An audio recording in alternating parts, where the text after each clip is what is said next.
Hi friends, എല്ലാവരും സുഖമായിട്ടിരിക്കുന്നു എന്ന് വിശ്വസിക്കുന്നു. FRR കിച്ചണിലേക്ക് എല്ലാവർക്കും സ്വാഗതം. ഇന്ന് നമ്മളൊരു വെറൈറ്റി കളർഫുൾ പായസത്തിൻ്റെ റെസിപ്പിയുമായിട്ടാണ് വന്നിരിക്കുന്നത്. നമുക്ക് പിള്ളേർക്കൊക്കെ ഒരു വെറൈറ്റി പായസമൊക്കെ വല്ലപ്പോഴെങ്കിലും ഒക്കെ ഉണ്ടാക്കി കൊടുക്കണ്ടേ. അപ്പോൾ ഈ വീഡിയോ ആദ്യമായിട്ട് കാണുന്ന ഫ്രണ്ട്സൊക്കെ ഒന്ന് സബ്സ്ക്രൈബ് ചെയ്ത് ലൈക്കും കമൻറ്റും ഷെയറും ഒക്കെ എന്നിട്ട് സപ്പോർട്ട് ചെയ്തേക്കണേ. അപ്പോൾ നമുക്ക് വീഡിയോയിലേക്ക് പോകാം. അപ്പോൾ അതിനായിട്ട് നമ്മളിതാ ഒരു മുക്കാൽ ഗ്ലാസ്, ഈ ഗ്ലാസ്സിന് ഒരു മുക്കാൽ ഗ്ലാസ് ചവ്വരിയാണ് എടുത്തേക്കുന്നത് കേട്ടോ. ഇവിടെ ഇതിന് സാബുദന എന്ന് പറയും, സാബുദന എന്നൊക്കെയാണ് ഇതിന് പറയുന്നത്. ഇവിടെ സാബുദന എന്നാണ് പറയുന്നത്. അപ്പോൾ നമുക്കിത് ഒരു ചരുവത്തിലോട്ടിട്ട് നന്നായിട്ട് കഴുകിയതിന് ശേഷം വെള്ളം ഒഴിച്ച് കുതിർക്കാൻ വെക്കാം. കുറഞ്ഞത് 1 മണിക്കൂറെങ്കിലും വെക്കണം കേട്ടോ കുതിരാനായിട്ട്. അപ്പോൾ നമുക്ക് കുതിർക്കാനായിട്ട് വെക്കാം ഇത്. അതിന് ശേഷം നമ്മളെടുത്തിരിക്കുന്ന ഒരു ക്യാരറ്റാണ്. അപ്പോൾ ക്യാരറ്റിൻ്റെ തൊലിയൊക്കെ നമുക്ക് ഇങ്ങനെ കളയണം. ഇങ്ങനെ കളഞ്ഞതിന് ശേഷം നന്നായിട്ട് കഴുകി എടുത്തുകൊണ്ട് വരാം. കണ്ടോ, ക്യാരറ്റൊക്കെ ഞാൻ തൊലിയൊക്കെ കളഞ്ഞ് വൃത്തിയായിട്ട് കഴുകി എടുത്തുകൊണ്ട് വന്നിട്ടുണ്ട്. നമ്മുടെ നാട്ടിൽ കിട്ടുന്ന ക്യാരറ്റ് അല്ല ഇത് കേട്ടോ. ഇതെന്ന് പറഞ്ഞു കഴിഞ്ഞാൽ നല്ല ചുമല കളറിലെ ക്യാരറ്റാണ്. പച്ചയ്ക്ക് തിന്നാൻ നല്ല ടേസ്റ്റാണിത്. ഇത് നമുക്ക് ചെറുതായിട്ട് ഇങ്ങനെ ചെറിയ കഷ്ണമാക്കിയതിന് ശേഷം ഇതാ നമ്മൾ തോരനൊക്കെ അരിയത്തില്ലേ, അതുപോലെ ചെറുതാക്കി അരിയരുത്. സ്വല്പം ഒരു ക്യൂബ് കഷ്ണം പോലെ കിടക്കണം. ഒരു ഈ പരുവത്തിൽ കണ്ടോ, ഈ പരുവത്തിൽ നമുക്കിത് അരിഞ്ഞെടുത്തോണ്ട് വരാം. ഇത് മുഴുവനും വേണ്ടി വരത്തില്ല, കുറച്ച് അരിഞ്ഞെടുത്തോണ്ട് വരാം. ബാക്കി ഞാനങ്ങ് പച്ചയ്ക്ക് കഴിക്കുവാന്നേ. എനിക്ക് ഭയങ്കര ഇഷ്ടമാണ് ഇത് കഴിക്കാൻ. അപ്പോൾ നമുക്കിതെല്ലാം അരിഞ്ഞെടുത്തോണ്ട് വരാം. ഇതേ രീതിയിൽ ഞാൻ അരിഞ്ഞെടുത്തിട്ടുണ്ട്. നമുക്കിതിൻ്റെ ആവശ്യമേ കൂടുതൽ നമ്മൾ ഉണ്ടാക്കുന്നില്ല, കുറച്ചേ ഉണ്ടാക്കുന്നുള്ളൂ. അപ്പോൾ ഇത്രയും ക്യാരറ്റിൻ്റെ ആവശ്യമേ ഉള്ളൂ. ഇനി നമുക്ക് നേരത്തെ കുതിരാനിട്ടിരുന്നില്ലേ നമ്മൾ സാഗോ അഥവാ ചവ്വരി, അത് നന്നായിട്ട് കുതിർന്നിട്ടുണ്ട് കണ്ടോ. ഗ്യാസ് ഓൺ ചെയ്തിട്ട് നമുക്ക് ചെറിയ ഫ്ലെയിമിൽ വേണം വെച്ച് ഇളക്കി നമുക്ക് വേവിച്ചെടുക്കാം.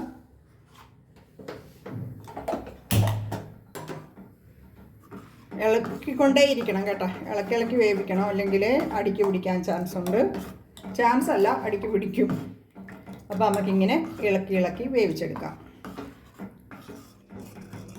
ഇപ്പം നമ്മുടെ ചവ്വരിയൊക്കെ ഏകദേശം വെന്ത് റെഡി ആയിട്ടുണ്ട്. നമ്മളിനി അടുത്ത സ്റ്റവിലോട്ടെടുത്ത് മാറ്റുവാണേ. ഇനി നമുക്ക് കുറച്ച് കാര്യം ചെയ്യാനുണ്ട്. ഒരു 2 സ്പൂൺ ഗീ ഇട്ട് കൊടുക്കുവാണേ. നമുക്ക് സാധനങ്ങളൊക്കെ വറുത്ത് പോരണ്ടേ, അതിനുവേണ്ടി കുറച്ച് ഗീ ഇട്ട് കൊടുക്കാം. നന്നായിട്ട് ചൂടാവട്ടെ.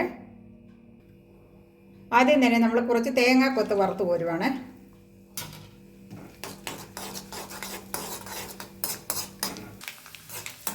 കണ്ടോ, തേങ്ങാക്കൊത്തൊക്കെ റെഡി ആയിട്ടുണ്ട്. നമുക്കതിന് മറ്റൊരു പാത്രത്തോട്ട് മാറ്റാം.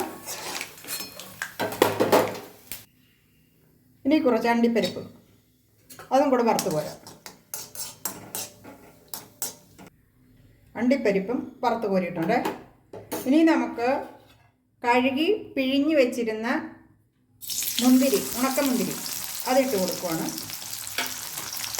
പിഴിഞ്ഞെടുക്കണം കേട്ടോ കഴുകിയതിന് ശേഷം. അപ്പോൾ അതും റെഡിയായി വന്നിട്ടുണ്ട്. അത് നമുക്ക് കോരിയെടുക്കാം.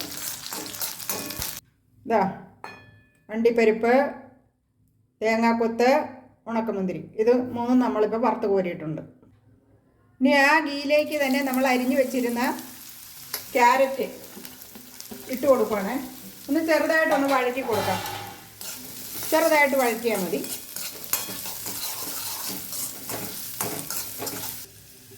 അത് നമ്മളൊരു ചരുവത്തിലേക്ക് മാറ്റിയിട്ടുണ്ട് കേട്ടോ. ഇനി നമ്മൾ നേരത്തെ വേവിച്ച് വെച്ചിരുന്ന സാഗോ അഥവാ ചവ്വരി അതിലേക്ക് ഒഴിച്ചു കൊടുക്കാം.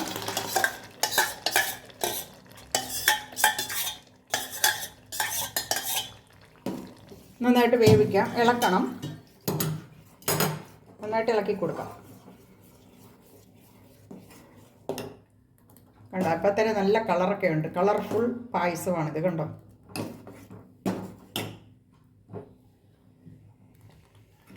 ഇപ്പോൾ നമ്മളൊരു 2-3 മിനിറ്റ് ഇളക്കി വേവിച്ചിട്ടുണ്ട്. ഇത് കണ്ടോ. ഇനി അതിലേക്ക് നമ്മൾ കുറേശ്ശെ പാല് ആഡ് ചെയ്ത് കൊടുക്കണം. ഇങ്ങനെ വെള്ളം ചേർക്കാത്ത പാല് തന്നെ ആഡ് ചെയ്ത് കൊടുക്കാം. കാരണം നമ്മൾ സാഗോ നമ്മൾ പിന്നെ എന്തുവാ പറയുന്നത് ഈ കുതിർത്തപ്പം വെള്ളം ചേർത്താണല്ലോ കുതിർത്തത്. അപ്പം നമുക്ക് ഇതിലിനിയും വെള്ളമൊന്നും ചേർക്കണ്ട. ഇനി നമുക്കിങ്ങനെ കുറേശ്ശെ പാലൊഴിച്ച് നന്നായിട്ട് വേവിച്ചെടുക്കണം. ഇളക്കി കൊടുത്തുകൊണ്ടിരിക്കാം.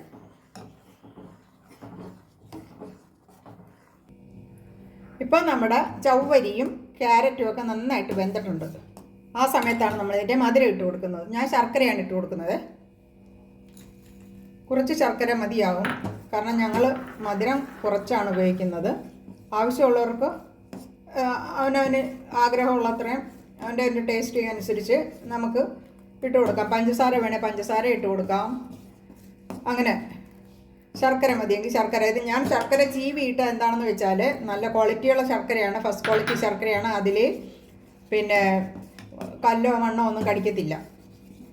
അതുകൊണ്ടാണ് ഞാൻ ചീവി ഇട്ടത്. അല്ലെങ്കിൽ നമ്മൾ ശർക്കര ഇടുമ്പോൾ നമ്മളെ നാട്ടിൽ കിട്ടുന്ന ശർക്കരയാണെങ്കിൽ അത് കല്ലും മണ്ണുമൊക്കെ ഉണ്ടാകും. അപ്പോൾ അത് നമുക്ക് പാനിയാക്കി എടുക്കണം, ശർക്കര പാനിയാക്കി എടുക്കണം, എന്നാലേ ശരിയാവത്തുള്ളൂ. ഇത് നമുക്ക് അങ്ങനെ ഒന്നും ചെയ്യേണ്ട ആവശ്യമില്ല, നല്ല ശർക്കരയാണ്. അപ്പോൾ നമുക്കിതിങ്ങനെ ഇട്ട് ശർക്കര ഒന്ന് നല്ലതായിട്ട് അലിഞ്ഞു ചേരുന്നിടം വരെ ഒന്ന് ഇളക്കി കൊടുക്കാം. ഒരു സ്വല്പം ഉപ്പിട്ട് കൊടുക്കാം. അതിനുശേഷം നമ്മൾ ഒരു 4 ഏലക്ക പൊടിച്ചത് പൊടി ഇട്ട് കൊടുക്കുവാണേ. അതും കൂടി ഇട്ട് കൊടുത്ത് നന്നായിട്ട് ഇളക്കി യോജിപ്പിക്കാം. നമ്മൾ ചവ്വരി ഇട്ടത് കൊണ്ട് തന്നെ പെട്ടെന്ന് കുറുകാൻ ചാൻസ് ഉണ്ട്, കുറുകിപ്പോകാൻ ചാൻസ് ഉണ്ട്.